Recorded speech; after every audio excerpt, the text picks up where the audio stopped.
আসসালামু আলাইকুম রহমতুল্লাহি ওবরকাতু।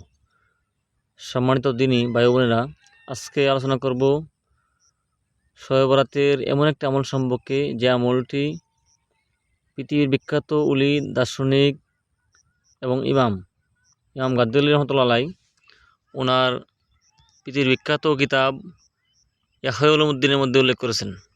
সুবহানাল্লাহ। আমলটি হলো সাবানের নামাজ, অর্থাৎ শবে বরাতের নামাজ।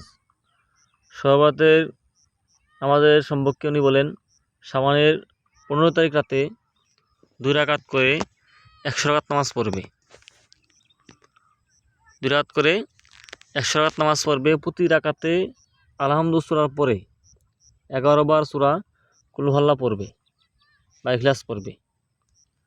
আলহামদুর পরে প্রতি রাকাতে 11 বার সূরা ইখলাস পড়বে এবং 100 রাকাত সম্ভব না হলে 10 রাকাত পড়বে। এবং 10 রাকাতের নিয়ম হলো প্রত্যেক রাকাতে আলহামদুর পর 100 বার সূরা কুল হুয়াল্লাহ পড়বে।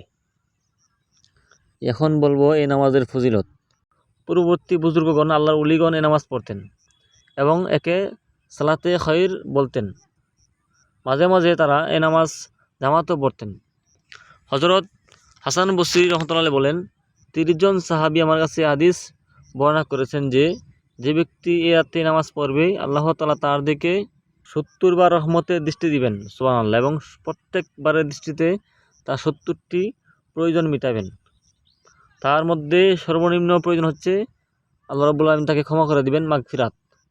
সুবহানাল্লাহ। আল্লাহ রাব্বুল আলামিন আমাদের সবাইকে শবে বরাতের রাতে এই নামাজটি পড়ার, আমল করার তৌফিক দান করুক। আমিন। আসসালামু আলাইকুম রহমতুল্লাহি ওয়া বারাকাতুহু।